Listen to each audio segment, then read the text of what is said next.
नगर 7 कट्ट्यामध्ये याच्यासाठी आम्ही 4 दिवस मुक्काम होतो आहे आम्ही पुण्याला, पण आम्ही शेवटच्या टोकापर्यंत पोहोचलो पण तो आमच्या हाती लागला नव्हता. इथे असं काही करते असं अपेक्षित नव्हतं, कारण तुम्ही बंदोबस्त मागून घ्यायला पाहिजे. 10 लोकांची टीम होती ना, नंतर आली सर मध्ये इझी उचलला होता सर आम्ही त्याला, फक्त बस आलेली नसली गेली ना, बसने आमचे 7 मिनिटं खाल्ली.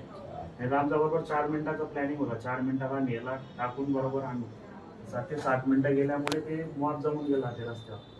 माफ जमल्यामुळे मग आम्हाला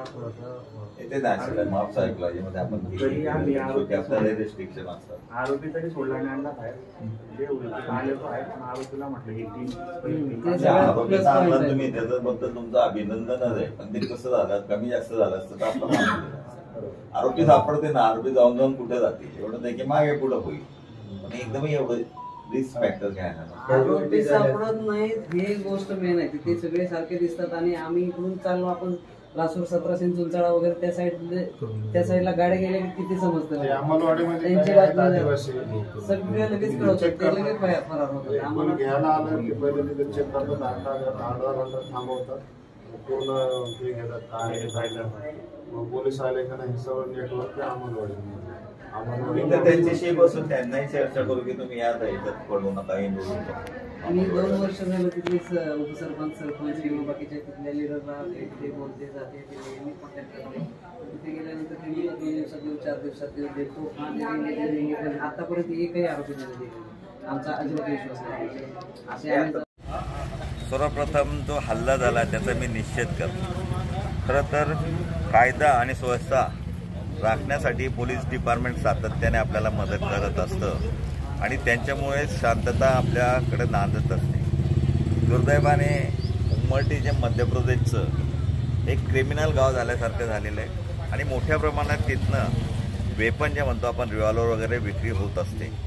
या बंदोबस्त करण्यासाठी आपल्या ग्रामीण भागाचे जे PSI मॅडम कावेरी मॅडम या सातत्याने त्यांच्यावर फॉलोअप ठेवतात. आदरणीय साहेब जे आहेत गोलब साहेब, हे गोलब साहेबांच्या मार्गदर्शनाखाली SP जे रेड्डी साहेब यांच्या मार्गदर्शनाखाली त्याला बंदोबस्त करण्याचा त्यांचा प्रयत्न सातत्य. गेल्या 5-6 महिन्यामध्ये खूप प्रमाणात रिव्हॉल्वर त्यांनी पकडलेत.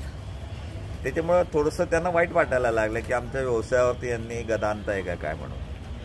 गेले होते आपल्या डिपार्टमेंटची लोक की तिथला जो आरोपी होता मुख्य याला पकडण्यासाठी गेले होते, त्याला पकडणंसुद्धा होतं, पण तिथले स्थानिक लोक मध्ये आलेत आणि त्यांनी आमच्या पोलीस डिपार्टमेंटच्या कर्मचाऱ्यांवरती हल्ला केला. या हल्ल्यामध्ये केल्यावर सुद्धा आपले जे साहेब आहेत नितनवरे, त्याचप्रमाणे शशिकांतजी पारधी आणि दुसरे शशिकांत पाटील, किरण पारधी आणि एक भिल्ल, या चौघांना त्या ठिकाणी थोडी दुखापत झाली. गाव असल्यामुळे गावातले थोडे ढकलाढकली झाल्यामुळे दुखापत झाली, पण एवढं असताना सुद्धा महाराष्ट्राच्या पोलिसांनी दाखवून दिलं की आम्ही आरोपीला सोडत नाही आणि त्या आरोपीला पकडून आणलं. याबद्दल खरं तर मी त्या सर्व स्टाफचं मनापासून अभिनंदन करतो. शेवटी बंदोबस्त आणि क्रिमिनल यांना ताब्यात घेण्याचं कर्तव्य हे पोलीस डिपार्टमेंट करत असतं. घाबरून न जाता ज्या धैर्याने आणि शांततेने त्यांनी यांना पकडून आणलं आणि एक मोठा आरोपी जो मुख्य आरोपी आहे या माध्यमातून पुणे असेल नगर असेल या भागामध्ये ही रिव्हॉल्वर पाठवली जातात त्यालाच आज पकडले गेलेले आहेत. त्याच्या माध्यमातून संपूर्ण जी चेन आहे ही शोधण्याचा प्रयत्न डिपार्टमेंट करणार आहे. आदरणीय आपले जे रेड्डी साहेब यांच्याशी माझं बोलणं झालं आहे, गोलब साहेबांशी बोलणं झालं आहे, तहसीलदार महोदयांचं स्वतः सहकार्य तिथे होतं, थोरात साहेब स्वतः तिथे उपस्थित होते आणि त्यांनी सहकार्य केलं. ज्यांनी या कामाला सहकार्य केलं त्यांचं मी खरंच मनापासून आभार मानतो.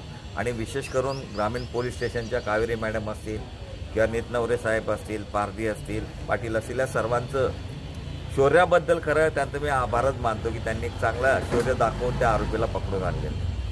महाराष्ट्राचे पोलीस कमी नाही हे संपूर्ण उत्तर मध्य प्रदेशच्या त्या गुन्हेगारांना दाखवून दिलेलं आहे आणि भविष्यातही त्यांचा ते बंदोबस्त केल्याशिवाय राहणार नाही. आमच्या परीने जे काही सहकार्य लागेल ते सहकार्य आम्ही पोलीस डिपार्टमेंटला नक्की करू.